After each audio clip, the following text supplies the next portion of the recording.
Okey, Assalamualaikum. Ustazah adalah Ustazah Sharifah Nurul Maria binti Syed Ahmad. Ustazah akan menyampaikan pelajaran tahun 5 iaitu subjek sirah bagi kafah. Okey, kita boleh tengok. Siapa yang ada buku sirah boleh rujuk buku sirah ni Buku sirah keluaran JAKIM tahun 5. Kita untuk menduduki PKK dan bagi pelajar tahun 5 akan menggunakan buku sirah keluaran JAKIM. Sesiapa yang ada buku ni boleh buka. Kita akan masuk pelajaran pertama dahulu iaitu perkembangan agama Islam. Okey, dalam tajuk perkembangan agama Islam ni terbahagi kepada beberapa kategori dekat sini: akidah, ibadah, akhlak, muamalat dan kanun dan perundangan. Okey, untuk permulaan ni tentang perkembangan agama Islam, saya akan ajarkan kepada awak di bawah tajuk akidah yang pertama. Kalau awak lihat dia ada banyak ni, beriman kepada malaikat, kepada rasul dan banyak lagi. Tapi untuk permulaan saya akan mulakan tentang akidah. Apa yang anda faham dari segi akidah? Okey, akidah awak patut tahu dahulu akidah adalah tunjang kepada umat Islam. Tunjang tu apa? Macam akar. Kalau pokok bermula dengan akar kan. Kalau tak ada akar, boleh hidup tak pokok? Tak boleh kan? Semua ada akar kan? Adakah pokok yang tak ada akar? Walaupun awak nak tanam menggunakan orang kata apa, tanam pokok melalui batang, dia akan tumbuh akar. Jadi akar adalah tunjang. Sama juga rumah kita. Rumah kita asas dia ialah tiang. Kalau tak ada tiang, rumah boleh berdiri dengan tegak tak? Okey, macam tu juga akidah kena faham. Akidah kita betul lah ajaran agama kita. Kalau salah lah kehidupan kita. Okey, hari ini Ustazah akan ajarkan sirah di bawah tajuk akidah yang pertama. Akidah adalah sangat penting dalam kehidupan umat Islam. Kita semua perlu ada akidah yang benar lah. Kalau salah akidah, rosaklah agama kita. Akidah, tajuk akidah. Rasulullah, kalau awak dah belajar sirah tahun 3, tahun 4, banyak dah cerita tentang macam mana Rasulullah nak berdakwah kepada umat Islam. Berbagai ancaman datang, bukan saja daripada orang-orang kafir, malahan orang cuba bunuh, semua ada. Okey, akidah ni 13 tahun Rasulullah berdakwah di Mekah. Akhirnya Rasulullah berhijrah ke Madinah. Kenapa Madinah? Sebab Madinah orang Yahudi lebih memahami selok-belok ajaran agama di sini. Okey, Ustazah untuk permulaan ni, Ustazah lebih pada nak terangkan akidah ni. Awak perlu faham dulu akidah tu apa. Kalau diri awak, apa akidah awak? Akidah kita agama Islam, kita beriman kepada Allah. Itu akidah kita. Akidah ni pegangan. Kalau kita umat Islam tak ada pegangan, rosaklah agama kita. Macam mana kita nak tahu orang Islam hukum dia buat yang ni haram, hukum buat ni halal? Sebab itu pentingnya akidah. Okey, siapa yang ada buku akidah keluaran JAKIM boleh tengok muka surat pertama bawah tajuk akidah dahulu kita akan belajar.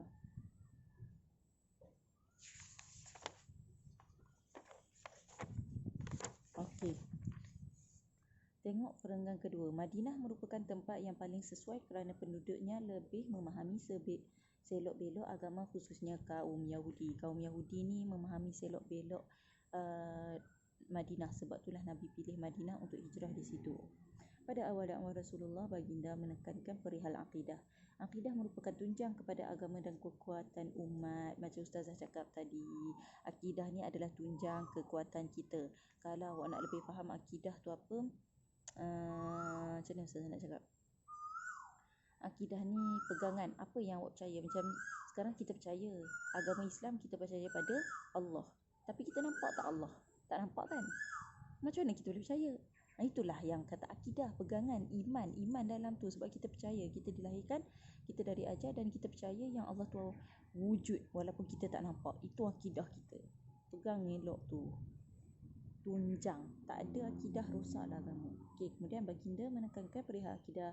Akidah merupakan tunjang kepada agama dan kekuatan umat. Ada akidah, kuatlah awak. Tak ada akidah, habislah, lesulah awak. Akidah yang sahih dapat membentuk manusia bersesuaian dengan fitrah manusia yang sejahtera.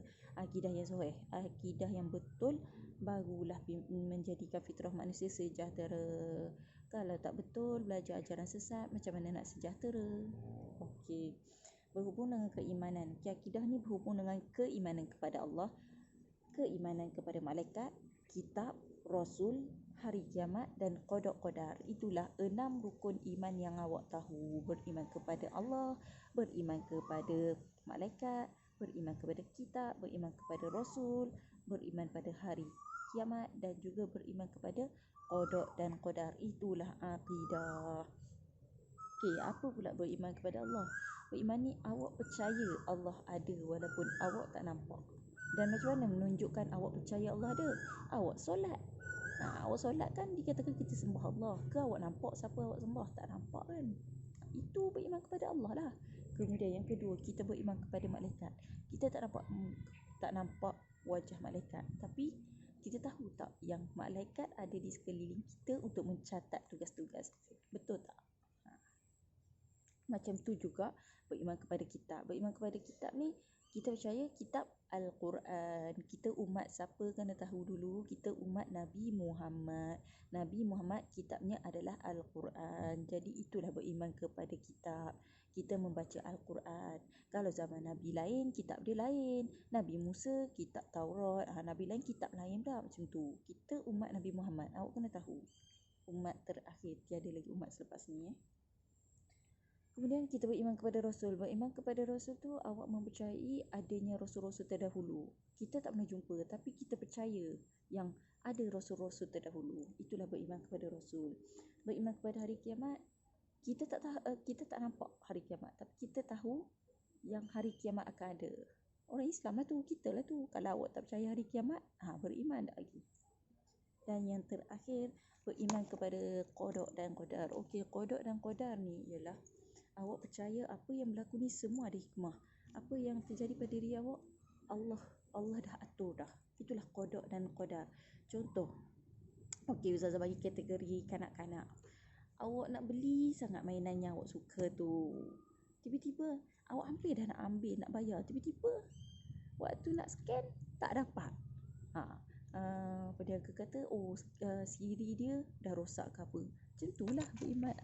Takdir dah menentukan yang awak takkan dapat makan mainan tu. Ataupun qada ni awak teringin sangat nak makan sesuatu, awak nak beli, hampir dah nak beli tapi tak dapat. Awak tak dapat beli. Tiba-tiba balik-balik rumah ada orang sampaikan makanan yang awak baru terdetik nak makan. Itulah qada dan qadar. Bila Allah dah kata itu awak punya, dia akan sampai dalam apa bentuk sekalipun. Okey, kita sambung di muka surat 2, iaitu beriman kepada Allah, iaitu rukun iman yang pertama. Hari itu kita belajar tentang akidah kan. Dalam bawah tajuk perkembangan Islam, kita belajar tajuk akidah. Yang kedua, hari ini kita akan belajar tentang beriman kepada Allah. Beriman kepada Allah sebenarnya banyak diterangkan tentang apa yang telah diajar dalam sirah tahun 3. Seperti Rasulullah diutuskan untuk menyeru manusia kepada mentauhidkan Allah semasa kaumnya sedang berpegang teguh dengan agama nenek moyang. Kalau awak ingat balik apa pelajaran sirah tahun 3 yang awak belajar dulu, zaman jahiliah sebelum Rasulullah menjadi seorang rasul, Arab jahiliah dulu mempercayai matahari, pokok, batu sebagai Tuhan mereka. Jadi apabila Rasulullah telah menjadi seorang rasul, Rasulullah ditugaskan oleh Allah untuk menyeru mereka mengenali Tuhan yang sebenar, iaitu Allah. Itulah yang dikatakan untuk menyeru manusia kepada mentauhidkan Allah. Mentauhidkan Allah ni iaitu mengajak manusia mengetahui yang hanya Tuhan kita hanya ada Allah. Mentauhidkan tu Allah sahaja Tuhan. Jadi dalam Rasulullah menyebarkan dakwah ni, pada ketika itu banyaklah ancaman yang terjadi. Seperti Rasulullah pada peringkat awal, diulang balik sirah tahun 3, pada peringkat awal dakwah Rasulullah ditentang, dimaki, dihina dan diancam. Walaupun sebelum ini kaumnya menggelar Rasulullah Al-Amin. Al-Amin, seorang yang terpuji, yang baik segala benda. Tapi bila Nabi membawa agama lain, bagi mereka agama lain, agama Islam, mereka sanggup menentang ataupun nak membunuh Nabi sebab mereka terlalu percaya kepada agama nenek moyang mereka. Agama nenek moyang mereka adalah mempercayai matahari, batu, pokok sebagai Tuhan. Jadi sejak daripada itu Nabi memang ditentang habis-habisan. Pada permulaan Islam, Rasulullah sebarkan Islam. Bagi yang mempercayai Rasulullah sangat-sangat, memang mengikuti ajaran Rasulullah. Yang masuk Islam hanyalah 100 orang sahaja pada peringkat permulaan. Kemudian sedikit demi sedikit Rasulullah menyebarkan agama Islam. Awak ingat balik sirah tahun 3, Rasulullah dakwah secara rahsia, senyap-senyap. Tak boleh bagi orang tahu, sebab kalau orang tahu Rasulullah menjalankan dakwah Islam ni, orang akan kejar Nabi, orang nak bunuh Nabi. Jadi macam mana dakwah secara senyap-senyap? Rasulullah telah mengajak siapa yang masuk Islam, waktu malam dia akan senyap-senyap pergi ke sebuah rumah untuk mendengar dakwah Nabi. Macam kita pergi dengar ceramah lah, macam tu. Jadi bersyukurlah sekarang ni kita tak perlu sampaikan agama Islam secara senyap-senyap. Awak pun orang Islam tu, bersyukur kita sebagai orang Islam. Okey, selama 13 tahun Rasulullah berdakwah di Mekah, tetapi hanya lebih kurang 100 orang. 13 tahun Rasulullah berdakwah di Mekah, 100 orang je yang masuk Islam. Ingat senang ke? Memang orang susah nak mempercayai agama bagi dia orang agama lain. Sebab macam kita, contoh kalau awak okey dekat Terengganu ni suka makan budu, belacan. Kalau tiba-tiba orang kata benda tu haram, awak rasa boleh terima tak? Ni contoh Ustazah bagi. Nak gambarkan kalau sesuatu yang memang dah lama awak dengar boleh makan, tiba-tiba awak dengar tak boleh makan, awak mudah tak nak percaya? Macam tu juga yang terjadi pada orang Arab zaman Nabi dahulu. Apabila mereka dah biasa dengan Tuhan mereka tu matahari, batu, tiba-tiba khabar bagi tahu Allah Tuhan. Dah lah Allah tu tak nampak. Itu contoh Ustazah bagilah bahawa diorang ni tak percaya. Nak bagi tahu kat awak, memang sangat susah untuk mempercayai sesuatu yang baru. Okey. Jadi benda tu ujian yang sangat besar lah untuk Nabi nak berdakwah, nak sampai ke agama baru, agama Islam pada mereka. Mereka rasa agama barulah, padahal agama Islam dah lama. Okey. Kemudian kita tengok Islam semakin mendapat sambutan setelah Rasulullah berhijrah ke Madinah. Okey. Bila dekat Mekah ni kurang dapat sambutan, Rasulullah pun berhijrah ke Madinah untuk sebarkan agama Islam lebih luas lagi. Bila hijrah ke Madinah, makin ramai yang percaya dengan Rasulullah, makin ramai yang masuk Islam. Sejak itulah Islam mula berkembang. Madinah lah Islam mula berkembang. Akhirnya pada tahun ke-8 Hijrah, Rasulullah telah berjaya membebaskan kota Mekah daripada cengkaman kafir Quraisy. Alhamdulillah, setelah Rasulullah berhempas pulas dengan sahabat-sahabat Rasulullah menyebarkan dakwah Islam, menyampaikan agama Islam, akhirnya Rasulullah berjaya bebaskan Mekah daripada cengkaman Quraisy. Maksudnya asas-asas Quraisy dekat Mekah ni dikuasai oleh orang kafir kan.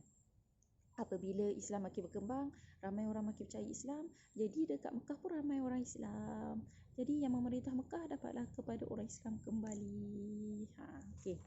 Setelah pembukaan kota Mekah, orang Islam telah memusnahkan semua berhala. Okey. Sebab dekat Mekah tu asal-asalnya kan tapak orang Arab jahiliah yang tak percaya Allah, yang sembah batu sebagai Tuhan. Batu tu berhala. Berhala awak tahu kan, patung-patung. Orang Arab jahiliah dia mempercayai, bila dia percaya batu tu Tuhan, dia akan ukir buat bentuk patung. Jadi bila dah Nabi dapat kuasai, Mekah dah dikuasai oleh orang Islam, Nabi pun mengarahkan orang Islam bertungkus lumus menghapuskan berhala yang ada di Mekah. Okey, berhala pun awak masih ingat tak? Sirah tahun 3 dah disampaikan tentang berhala. Masih ingat tak nama berhala? Berhala paling popular, siapa ingat? Siapa ingat? Kalau dalam kelas saya suruh angkat tangan. Sekarang ni bukan dalam kelas. Okey. Berhala yang paling popular dan yang terbesar dalam semua berhala sampai sekarang saya ingat, Al-Lata, Al-Uzza, Al-Manat. Tu antara 3 berhala yang paling popular. Bukan manusia je popular, berhala pun popular tau.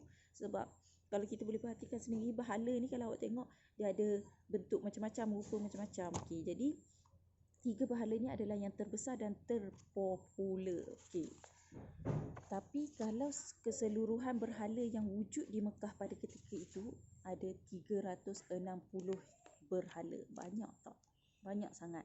Tapi bila dah Rasulullah berjaya ambil Mekah daripada cengkaman kafir Quraisy, Rasulullah berjaya menghapuskan dan memusnahkan semua 360 berhala di kota Mekah. Okey, berhala yang terkenal ada 6. Tengok betul tak yang saya sebut tadi? 360 berhala. Yang pertama adalah berhala Al-Lata, Al-Uzza, Al-Manat, Yaghuth dan Ya'uq. Banyak tu, nama pun pelik. Tapi saya suka ingat nama dia, pelik. Al-Lata, Al-Uzza, Al-Manat, Yaghuth, Ya'uq. 6 nama berhala paling popular. Sila ingat, okey? Okey. Kemudian Islam semakin bersinar dan berkembang pesat setelah kota Mekah dibersihkan daripada syirik. Itulah bawah tajuk beriman kepada Allah. Anda faham? Okey, sesiapa yang tak faham boleh PM Ustazah, okey? 6 berhala. Ingat 6 berhala ni. Al-Lata, Al-Uzza, Al-Manat, Yaghuth, Ya'uq. Mudah ingat sebab nama dia pelik. Nama, awak pernah dengar ke nama-nama manusia seperti ni? Tak kan? Jadi sebab tu mudah untuk ingat. Bila Islam berkembang pesat, Nabi berjaya hapuskan amalan syirik. Syirik tu apa syirik? Persoalan timbul. Syirik tu apa Ustazah? Syirik tu apa? Syirik ini adalah seseorang Islam mempercayai Tuhan selain daripada Allah. Itulah amalan orang Arab jahiliyah. Jahiliyah bermakna jahil. Bermakna dia tidak tahu. Arab dahulu sebelum datangnya Islam, dia tak tahu yang Allah wujud, dia tak tahu siapa Tuhan. Sebab itulah dia sembah matahari, batu, pokok semua. Apabila Islam datang, baru dia tahu dan percaya dengan kewujudan Allah. Bagi yang percayalah. Tetap ada orang kafir yang tak percaya. Okey, amalan syirik ni pula bila mana kita mempercayai sesuatu sebagai Tuhan tapi bukan Allah. Itu syirik. Contohnya macam tadi lah, dia percaya matahari itu Tuhan, bukan Allah. Dia syirik dengan Allah. Dan syirik adalah berdosa. Okey, faham untuk tajuk ni? Kita akan pergi ke tajuk seterusnya, iaitu rukun iman yang kedua, beriman kepada malaikat. Okey, selamat beramal dan selamat mengingat. Semoga dapat info-info daripada Ustazah. Assalamualaikum.